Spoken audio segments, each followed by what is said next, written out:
And finally tonight, as promised, a special comment about the campaign remarks made this weekend and today by the governor of Alaska. Last Wednesday, sheriff's deputies arrived at the home of a woman in Akron, Ohio named Addie Polk in order to evict her. After 38 years in that house, Ms. Polk had fallen behind on paying the mortgage. It was so bad that the company that held the mortgage, Fannie Mae, had foreclosed. In fact, it was far worse than anybody knew. Addie Polk couldn't bear it anymore. So rather than be evicted, she shot herself in the chest. Evidently, she will survive. And after Congressman Dennis Kucinich brought her plight to the floor of the House, Fannie Mae, that mortgage giant you and I and all the rest of us pretty much own now, agreed it would forgive Addie Polk's debt. And when she gets out of the hospital, let her go back and live in her home again. That this is already a gothic horror story, you will agree, but I left out one detail. Addie Polk is 90 years old. In the self-pronounced area of expertise of the governor of Alaska, energy, the real experts of both parties are at a loss to figure out any way, even drill baby drill, that might actually lower gas prices before 2018. We are at war in two countries, and a lame duck president with no reason to check his own imbalance still has dreams of one more. And a 90-year-old woman trapped in the middle of a financial meltdown shoots herself, and she is still in better shape than is the economy. Yet the governor of Alaska wants to talk about somebody Barack Obama does not know very well, and what this somebody Barack Obama does not know very well did during the year Obama was 8 and the year the governor of Alaska was in pre-kindergarten. And she wants to talk about Reverend Jeremiah Wright, and she doesn't object to being introduced with a reference to Barack Obama's middle name. Well, this is my suggestion. In much the same way we, America, in the corporate persona of Fannie Mae, have forgiven poor Addie Polk of Akron, Ohio, we, America, also need to forgive poor Sarah Palin of Wasilla, Alaska. They are both in situations that are beyond their ability to cope. They are both stuck in a crucible caused by forces they cannot comprehend. They are both unable to understand what they are doing. After stumbling through a clumsier version of it at Englewood, Colorado, the governor of Alaska said Saturday at Carson, California, quote, "Our opponent is someone who sees America as imperfect enough to pal around with terrorists who targeted their own country." She later defended the remark by adding this was an association that has been known but hasn't been talked about. Governor, conservative groups thus far have spent $10 million this year trying to make something, anything, out of the brief interaction on a charity board between Senator Obama and a rehabilitated former domestic radical from the 60s. And not even conservatives have been stupid enough to buy the snake oil that this was either a close relationship or a nefarious one. But of course, you know better, Governor. You're smarter than the rest of us. A reporter asks you a horrible gotcha question like, which newspapers do you read? And it takes you 4 days to come up with an answer, and somehow it's the reporter's fault. The reporter then asks you to name one Supreme Court ruling with which you disagree other than Roe v. Wade, and even though you'd commented on just such a case, from Alaska no less, not 3 months ago, your eyes turn into a big neon sign reading vacancy, and you insist it's because that evil media asked you the wrong question. So you're the genius, Governor, and it's your supporters and the undecided voters who are the dopes, who are now going to believe the same Mickey Mouse crap that Senator Clinton couldn't get to stick and Sean Hannity couldn't get to stick just because it's you adding that word terrorist and that phrase palling around and dropping the G in palling. And of course, Governor, those same dopes and we, the media morons, we are not smart enough to ask about that pesky Alaskan Independence Party and why you recorded a speech for its convention last March and why your husband remained a registered member of it until 2002, even though it was founded by a man named Joe Vogler, who wanted Alaska to secede from the United States. Secede, the way the South seceded, precipitating the Civil War.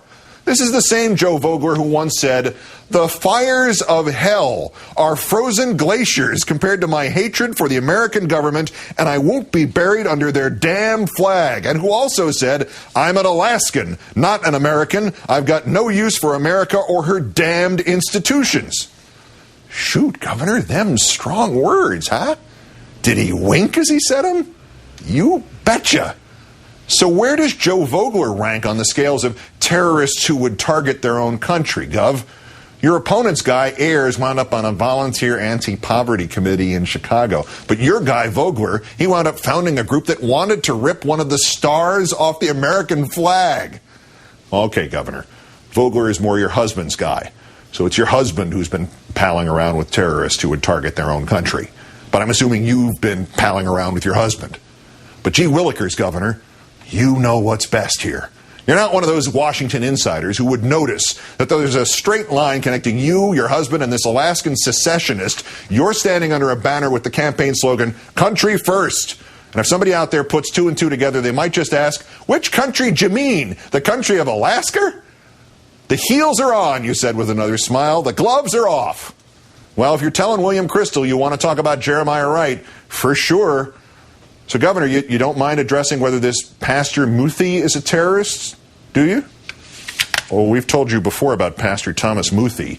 He's the preacher who visited the Wasilla Assembly of God Church a couple of times while the governor was there. Ironically enough, just about as many times as Bill Ayers has met Barack Obama. And see, there was this one time when Pastor Muthi actually laid hands on the governor. And I'm sure that sounds like just some crazy anecdote, except there's videotape. And of course, the governor talked about this moment, the laying on of hands. Just last summer she did it. It was in October 2005, as the video indicates, when Muthi puts his hands on Sarah Palin's back and says, "Make a way for Sarah, even in the political arena. Make a way, my God. Bring finances her way, even for the campaign, in the name of Jesus. Every form of witchcraft, it will be rebuked in the name of Jesus. Father, make her way now." And the governor said that bold approach of Pastor Muthi was one of the reasons she became governor. And she gives him just oodles of credit for putting her on the path. The problem for the governor is that in 1999, the Christian Science Monitor newspaper reported that Pastor Muthi had gotten his start a decade earlier in Kenya, in the Nairobi suburb of Kiambu. Kiambu was crime-ridden. So this character Muthi shows up and announces it was the fault of the woman in town who he had decided was a witch. And Muthi gave the witch a choice, either be saved or get out of town. And the woman initially chose none of the above, but this became less than a viable option when Muthi got 200 of the townspeople together and they decided, heck, Muthi's right. She probably is a witch. And the next thing you know, the police are raiding her house and reportedly shooting her snake because if she was a witch, the snake had to be a demon. And then the woman left town and everybody said crime went down and most of the bars closed. And this is not only how Pastor Muthi got started, but he's proud of it. And he tells the story in his testimonial videotapes. And people in that church in Wasilla where he laid hands on the governor knew all about it. And they think it was just a Joe six-pack hockey mom kind of thing to do. To let a guy who branded some woman in Kenya a witch demand that God make some different woman the governor of Alaska. Governor, what would you call someone who arrives in a suburb, blames one resident for the local crime, organizes a mob to threaten the woman, convinces the authorities to go and raid her home, and then chases her out of the suburb? Come on, Governor, just give us one answer that has something to do with the question you were just asked. That's right. You'd call him a terrorist. And since it was in his own country, that would make him very good, a domestic terrorist. So, Governor, you've been palling around with terrorists who would target their own country. Say it ain't so, Gov. Say it ain't so. Of course it is. The governor of Alaska ignores Addie Polk and the American tragedy that is a 90-year-old woman shooting herself out of shame and panic and who knows what else over the mortgage. Instead, the governor of Alaska wants to start calling people terrorists and insisting of Senator Obama that, quote, "This is not a man who sees America like you and I see America," and whose rhetoric like that and the palling around with terrorists line were rightly described by the Associated Press yesterday as a wolf in sheep's clothing kind of way of slipping racism back into this equation, because it's a nifty trick to remind the white folk that, psst, Obama is black. But overriding this sleaziness, and doggone it, the governor of Alaska has got to be the sleaziest politician working the stage at the moment. There's the sheer blessed stupidity of her letting herself become the bomb thrower when her own life is full of domestic terrorists. Governor, Bill Ayers, your hubby was in this secessionist hate group for which you recorded a video this year. Governor, Jeremiah Wright, that pastor you credit with helping you become governor, is either a con man or a psycho who believes he can tell which woman in the village is the witch and which woman is the governor. And Governor, there's also the U.S. Council on World Freedom. You should ask Senator McCain about that outfit and why he had to scat away from it 22 years ago. Or ask the senator why yesterday his own brother Joe McCain referred to Northern Virginia as, quote, communist country. Or you could ask the senator about pastors John Hagee and Rod Parsley. Or about why Senator McCain said introducing Jeremiah Wright into this campaign, quote, "There's no place for that kind of campaigning. The American people don't want it, period." Or don't ask. You know best. You're the one selling the patent medicine. Those of us out here, we're just the suckers pulling out our greenbacks. Go on talking about this man Ayers and trying to link Obama to that word terrorist. But be prepared for others to ask you about your pastor and terrorism, and for still others to ask you about the first dude and terrorism. But not me, Governor. I forgive you. You are about as guilty here as poor Ms. Addie Polk in Akron, Ohio. And I hope that after whatever you've done to yourself, you recover as well as she seems to be doing, and that you too get to go back and live in your own home again. Because if you think the terrorism con and the racism sting are going to do anything but bury you in Senator McCain, you need to pick up one of those, how many ever newspapers you read, what was it, Infinity?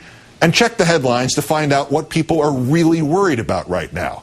Otherwise, when you said the heels are on, the gloves are off, you got as close to telling the truth as you've ever gotten, and without really knowing it. Because for you and Senator McCain, Governor Palin, it's not just the gloves that came off. Obviously, it's the wheels. That's countdown for this, the 1,986th day since the declaration of mission accomplished in Iraq. I'm Keith Olbermann. Good night. Good luck.